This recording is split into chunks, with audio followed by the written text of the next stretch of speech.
আল্লাহ তাআলার কাছে আমরা শুকরিয়া আদায় করি। এটি একটি সংখ্যাগরিষ্ঠ মুসলমানের দেশ।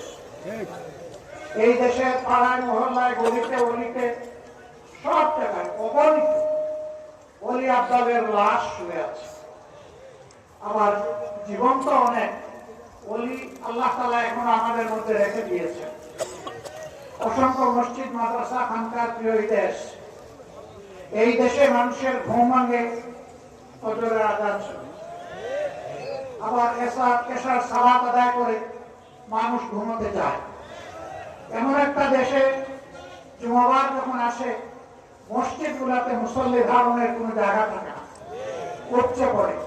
রাস্তাঘাটে মসজিদের ছাদে অনেক সময় গোয়ারের ছাদেও মানুষ দাঁড়িয়ে দেয় না।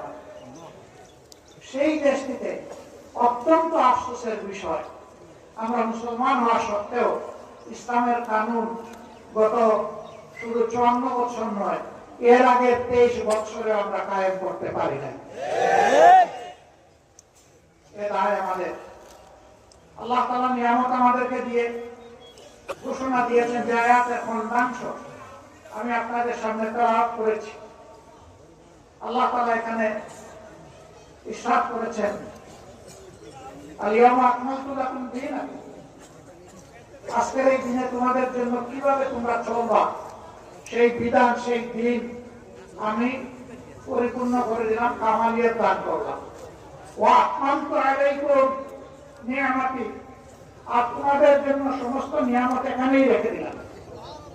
এই কোরআনের মধ্যে, দিনের মধ্যেই নিয়ামত, এর বাইরে তোমাদের জন্য কোনো নিয়ামত নাই। এর বাইরে যা আছে সব নিয়ামত। ওয়ারাদিতু লাকুমুল ইসলাম দীনা, আপনাদের জীবন বিধান হিসাবে, তোমাদের দিন হিসাবে আমি ইসলামকে মনোনীত করে দিলাম। এই ফতোয়া কে দিয়েছেন? আল্লাহ রাব্বুল আলামিনের ফতোয়া পরিবর্তনের শক্তি কারো আছে না।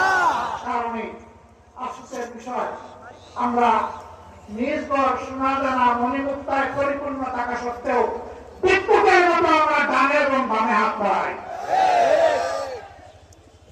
ফিরে আসতে হবে নিজের ঘরে। আল্লাহ যে নিয়ামতের ভান্ডার আমাদেরকে দান করেছেন,